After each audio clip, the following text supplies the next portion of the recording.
Hi everyone, welcome to the marker. तो हमारा आज का टॉपिक है फ्रॉग। ओके, फ्रॉग जो है बहुत ही इंपॉर्टेंट टॉपिक है। पहले हम पढ़ते थे बहुत ही शॉर्ट, बहुत ही थोड़ा सा उसमें ज़्यादा कुछ लिखा नहीं है। एनसीईआरटी में बहुत थोड़े से मैटर में ख़त्म कर दिया था, बट इस बार सिलेबस में स्पेसिफिकली लिखा गया है फ्रॉग। ठीक है, तो फ्रॉग है, कॉकरोच है, ये दो तो है ही, बिल्कुल है एनिमल्स में। हम लोग स्टार्ट करते हैं फ्रॉग से। ये एनिमल टिश्यू वाले चैप्टर में आता है। ओके, अब फ्रॉग नाम राना टिग्रीना। ठीक है, फ्रॉग हम बेसिकली कब देखते हैं? रेनी सीजन में देखते हैं। रेनी सीजन में ये कूदते उछलते कूदते हुए नॉर्मली दिख ही जाते हैं।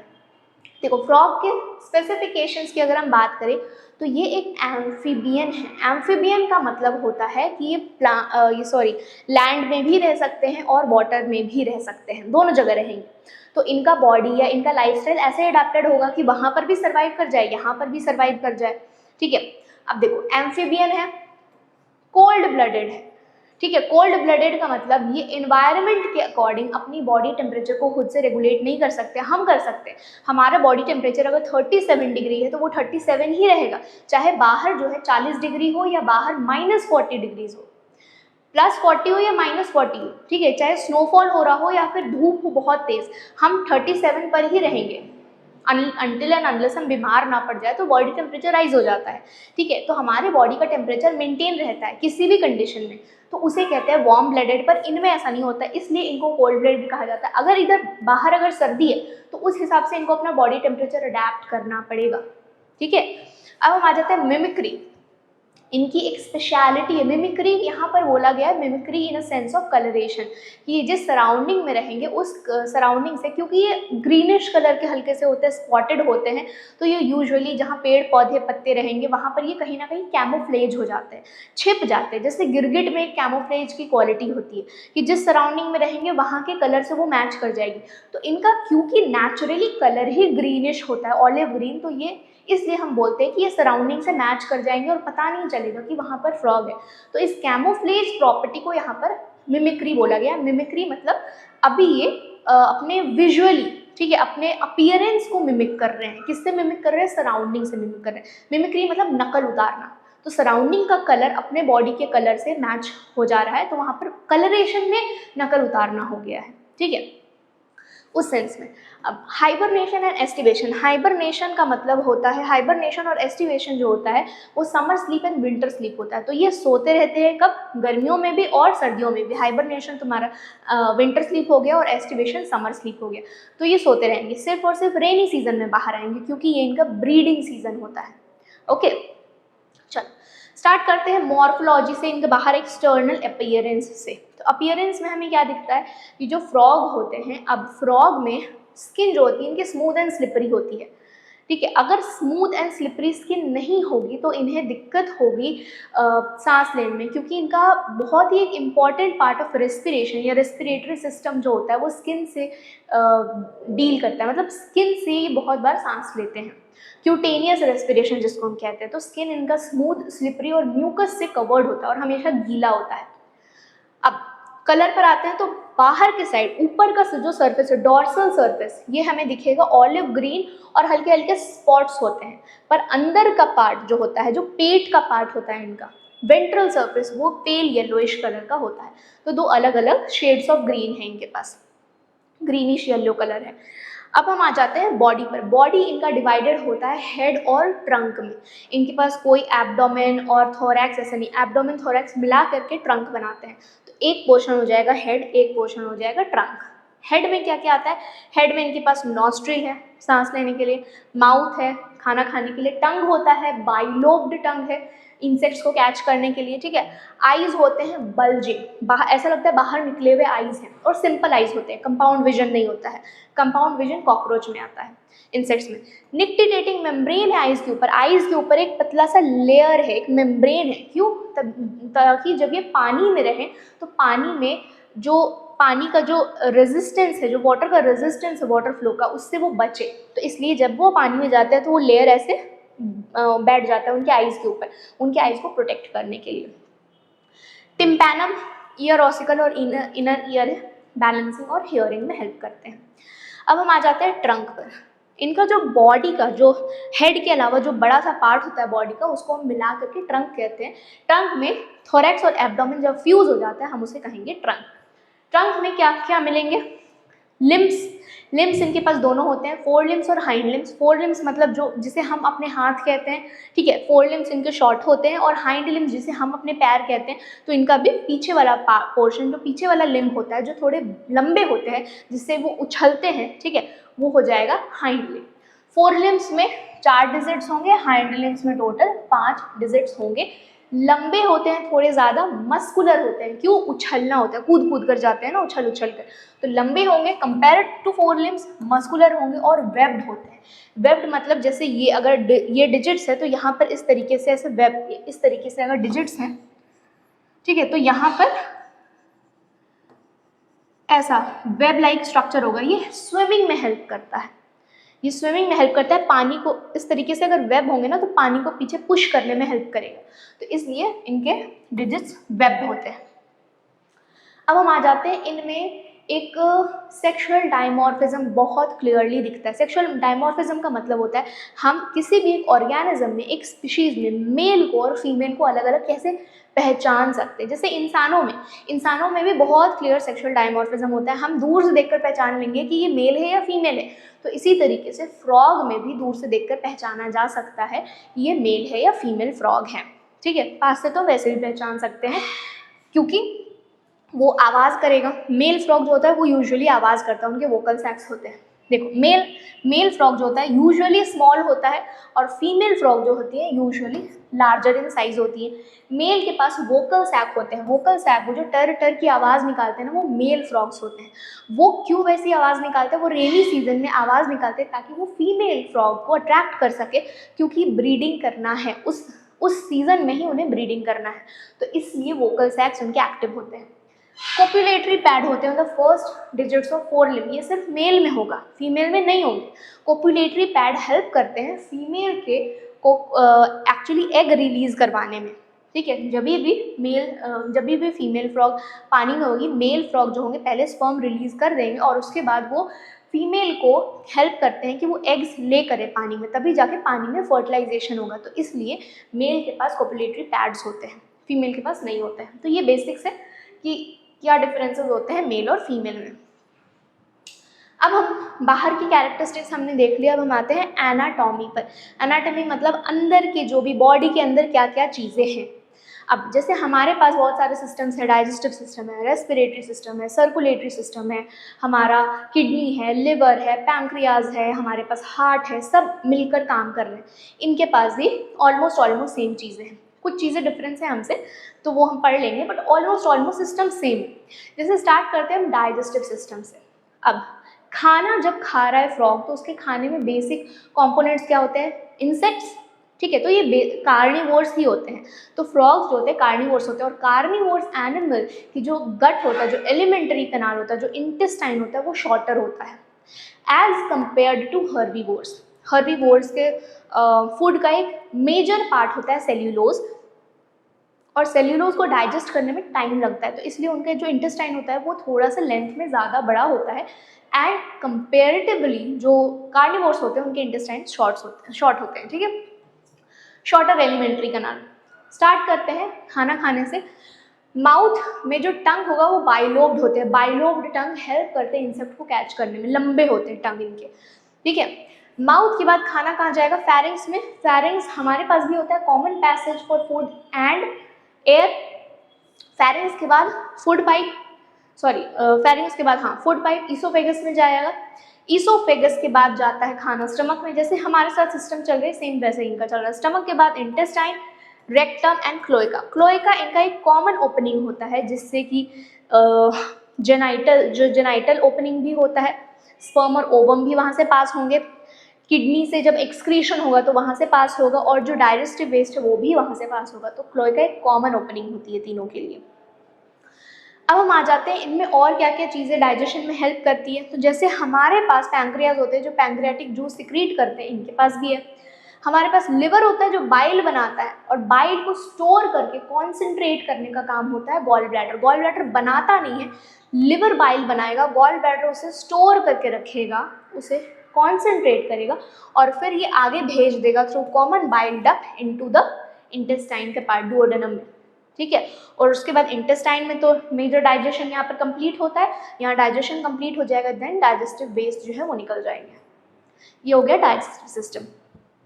नेक्स्ट आ जाते हैं रेस्पिरेटरी सिस्टम पर।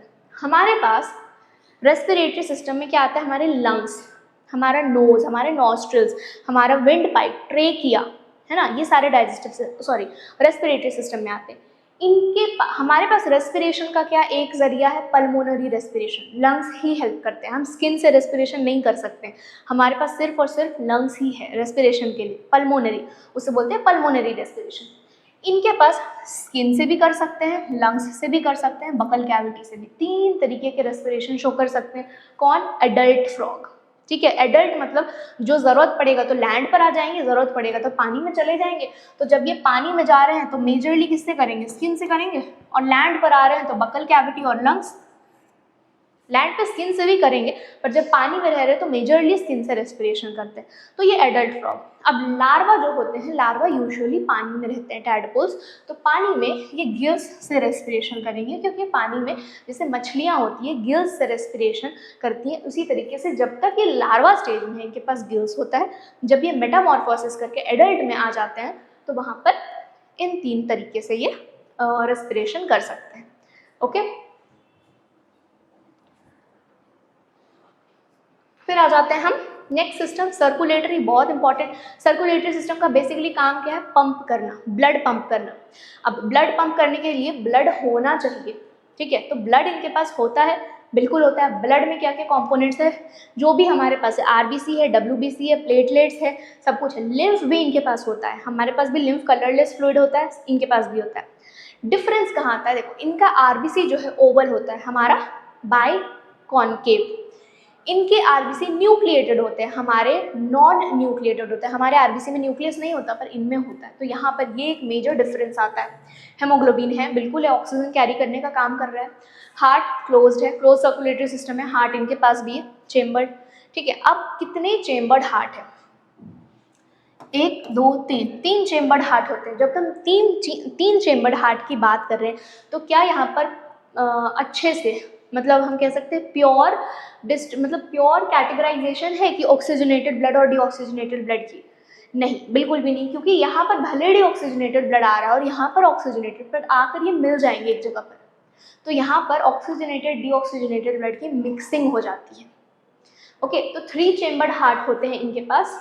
और जब बॉडी से डीऑक्सीजनेटेड ब्लड लेकर आना होता है, इसी पार्ट में आएगा, राइट एट्रियम में आएगा। जैसे हमारे में डीऑक्सीजनेटेड ब्लड राइट एट्रियम में आता है, पर इनके पास जो राइट एट्रियम में डीऑक्सीजनेटेड आएगा वो डायरेक्ट नहीं आएगा, वो साइनस वेनोसस के थ्रू आएगा। इस तरीके का एक ट्रायंगुलर शेप स्ट्रक्चर होता है जो बाकी बॉडी पार्ट से डीऑक्सीजनेटेड ब्लड आके कलेक्ट कर रहा है और फिर इस जगह से फिर इसे भेजा जाएगा राइट एट्रियम में, और ये डॉर्सल साइड होता है, ठीक है, डॉर्सल सरफेस पर होता है।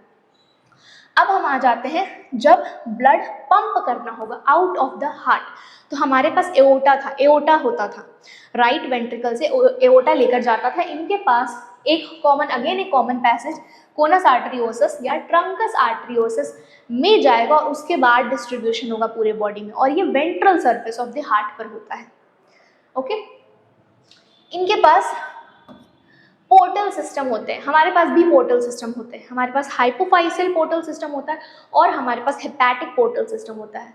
हमारे पास भी 2 पोर्टल सिस्टम होते हैं, पर इनके पास हेपैटिक तो होता ही है जो हमारे पास है, इनके पास एक और पोर्टल सिस्टम होता है रीनल, और ये हमारे पास नहीं होता है। अब पोर्टल सिस्टम का काम क्या है, पोर्टल सिस्टम किन्हें कहते हैं?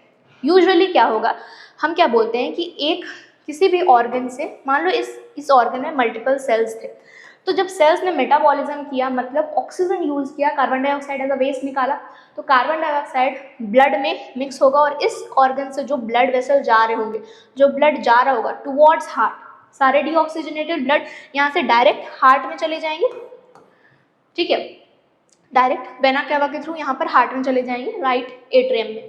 पर अगर इस ऑर्गन से डायरेक्ट हार्ट में ना जाए, यहाँ पर बीच में एक और ऑर्गन आ जाए कि इस ऑर्गन से डीऑक्सीजनेटेड ब्लड इस वाले में जा रहा है और फिर इससे जा रहा है हार्ट में, ऐसे सिस्टम को हम बोलते हैं पोर्टल सिस्टम।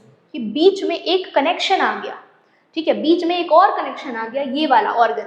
और हमेशा ऐसा नहीं होता, हमेशा यूजुअली एक ऑर्गन से निकल करके यूजुअली हार्ट में, वेना कैवा के थ्रू हार्ट में चला जाता है। बट अगर एक ऑर्गन से डीऑक्सीजनेटेड ब्लड निकल के दूसरे ऑर्गन में चला गया, ऑर्गन्स जो होंगे वो नॉर्मली ऑक्सीजनेटेड ब्लड रिसीव कर रहे हैं, पर अगर ये डीऑक्सीजनेटेड ब्लड रिसीव कर रहा है और उसके बाद ये मिला जुला कर भेज रहा है हार्ट में, तो ऐसे सिस्टम को हम बोलते हैं पोर्टल सिस्टम।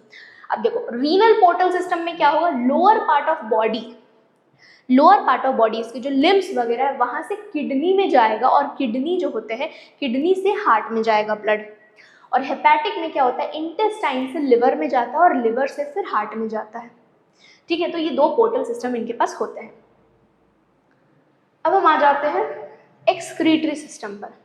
वेस्ट एक्सक्रीट करना जरूरी है, तो एक्सक्रीटरी सिस्टम में इनके पास भी किडनी है जैसे हमारे पास है, लेकिन इनके और हमारे किडनी में एक डिफरेंस है। हमारे पास एक लूप ऑफ हेनले होता है, हमारे किडनी में कुछ ऐसा स्ट्रक्चर होता है, ठीक है, ये जो यू शेप स्ट्रक्चर है इसे बोलते हैं लूप ऑफ हेनले, जो इनके पास नहीं होता है, इसीलिए इनके किडनी को बोलते हैं मीजोनेफ्रिक किडनी।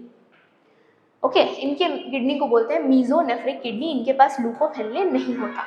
किडनी कनेक्ट करेगा यूरेटर से, यूरेटर आकर खुलेगा क्लोएका में और फिर बाहर रिलीज हो जाएगा नाइट्रोजनस वेस्ट। ओके, जो नॉर्मल हमारे में होता है, ब्लड फिल्टर आउट होगा, यूरिया आएगा, यूरिया निकलेगा, यूरिया से फिर यूरिया को फिल्टर आउट करके फिर यूरेटर के थ्रू भेज दिया जाएगा बॉडी के बाहर। तो सेम इनके पास भी वही मैकेनिज्म चलता है।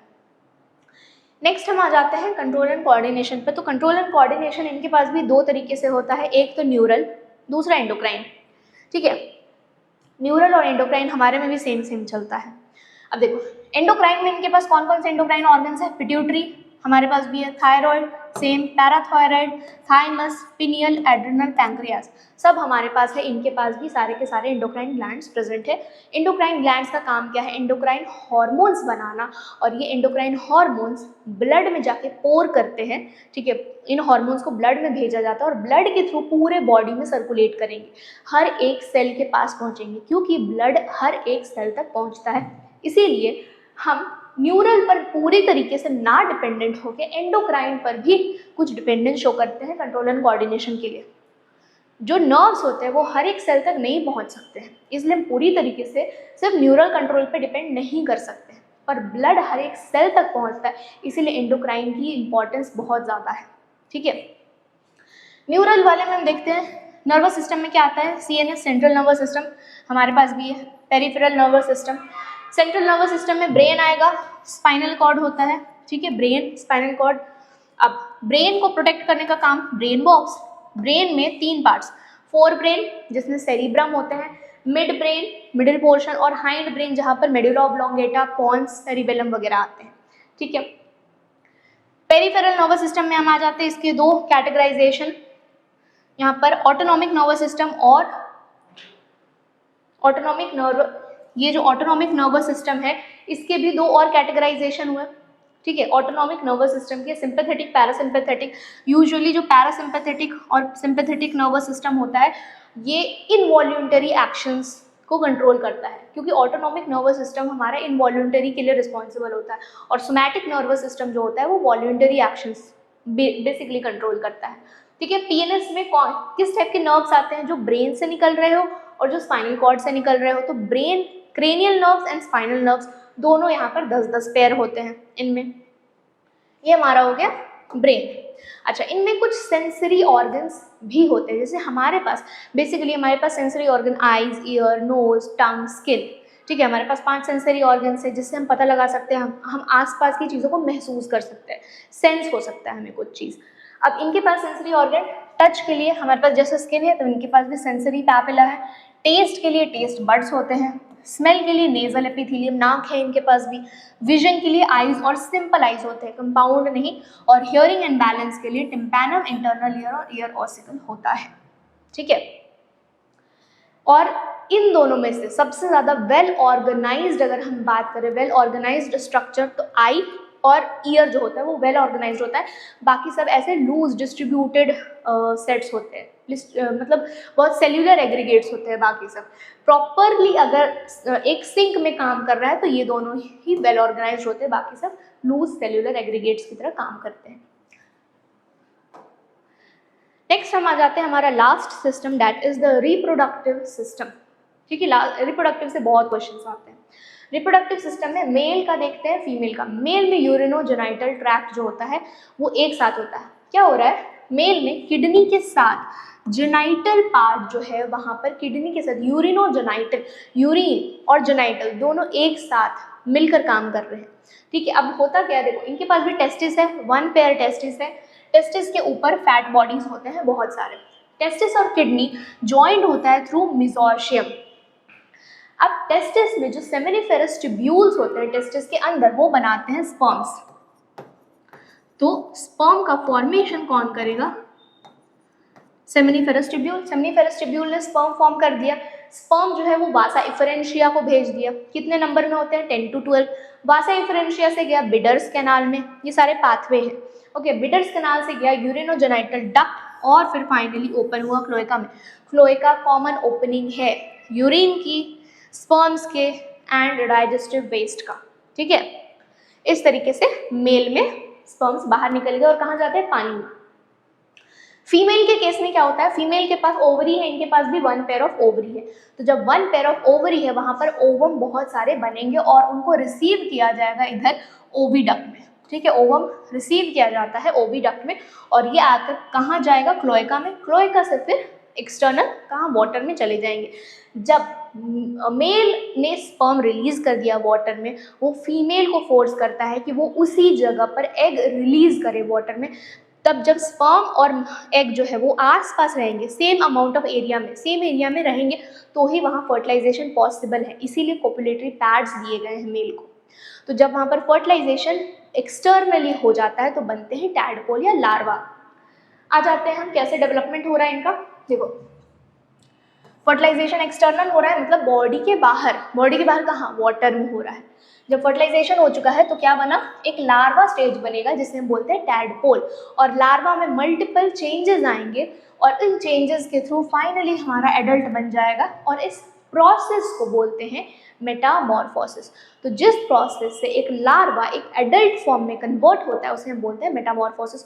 और इस टाइप ऑफ डेवलपमेंट को हम बोलेंगे इनडायरेक्ट डेवलपमेंट। मतलब डायरेक्ट डेवलपमेंट में क्या होगा, जो न्यू बॉर्न है वो एग्जैक्टली रिजेंबल करता है एडल्ट को, जैसे ह्यूमंस में होता है। ह्यूमंस में जब बच्चा जन्म लेता है तो उसके 2 हाथ, 2 पैर, 2 कान, 2 आँख, 1 नाक, 1 शक्ल। ठीक है, मतलब साइज छोटा है बच्चे का, बट वो एक एडल्ट के जैसे हर एक स्ट्रक्चर में दिख रहा है। पर फ्रॉग के केस में ऐसा नहीं होता। फ्रॉग के केस में लार्वा जो होता है वो कुछ और दिखेगा, वो धीरे धीरे चेंज करके एक एडल्ट फ्रॉग में कन्वर्ट होगा। लार्वा के जो हाइंड लिम्स और फोर लिम्स है उनमें से हाइंड लिम्स लंबे नहीं होंगे। ठीक है, बॉडी डिवाइडेड हेड और ट्रंक में नहीं होगा। तो लार्वा का कुछ और स्ट्रक्चर है, एडल्ट का कुछ और स्ट्रक्चर है। इस तरीके के डेवलपमेंट को हम बोलते हैं इनडायरेक्ट डेवलपमेंट।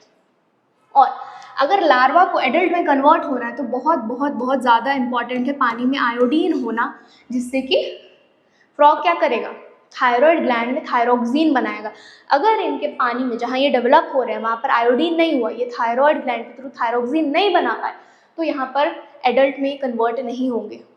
ठीक है, ये मेटामॉर्फोसिस को खराब करता है, मेटामॉर्फोसिस होने नहीं देता। तो बहुत इंपॉर्टेंट है आयोडीन होना, बहुत इंपॉर्टेंट है थायरोक्सिन बनना। अब हम आ जाते हैं कि कितने एग्स रिलीज होते हैं एक टाइम पर। ऑलमोस्ट 2500 to 3000 एग्स रिलीज होते हैं एक टाइम पर एक फीमेल से, फीमेल की बॉडी से। इनका इंपॉर्टेंस क्या है, फ्रॉग्स कैसे इंपॉर्टेंस है हमारे लिए, कितना इंपॉर्टेंट रखते हैं। तो फार्मर्स के लिए इंपॉर्टेंट है। कैसे, जो इंसेक्ट्स होते हैं बहुत सारे प्लांट को खत्म खा जाते हैं, बर्बाद कर देते हैं, तो उनको चेक करने के लिए, उनको कंट्रोल में रखने के लिए फ्रॉग्स हैं। फ्रॉग्स इंसेक्ट को खा रहे हैं ताकि इंसेक्ट प्लांट को बर्बाद ना करे। दूसरा, इकोलॉजिकल बैलेंस, फूड चेन में एक इंपॉर्टेंट पार्ट है ना, क्योंकि अगर इंसेक्ट बहुत ज़्यादा हो गए, बहुत ज़्यादा इंसेक्ट्स हो गए तो प्लांट को तो बर्बाद कर देंगे। तो फ्रॉग एक फूड चेन में एक इंपॉर्टेंट पार्ट है। फिर फ्रॉग को भी आगे कोई खाता है, बट एक इकोलॉजिकल इंपॉर्टेंस इस तरीके से फूड चेन में एक बहुत इंपॉर्टेंट मेंबर है। तीसरा, फ्रॉग को कई बार एज अ फूड यूज़ किया जाता है, इसके जो मस्कुलर लेग्स होते हैं उनको खाया जाता है। ठीक है, तो फ्रॉग को कई जगहों पर एज अ फूड यूज़ किया जाता है। तो ये सारे इंपॉर्टेंस हो गए हमारे फ्रॉग के। यहाँ पर हमारा चैप्टर ये खत्म होता है। छोटा सा चैप्टर था, ज़्यादा कुछ इसमें बहुत मुश्किल नहीं है, बट हाँ जो रिप्रोडक्टिव सिस्टम है उससे क्वेश्चंस बहुत बार आते हैं, ठीक है। Reproductive system is the main यहाँ पर फ्रॉग वाले में। So keep studying and all the best for your NEET 2025। Thank you.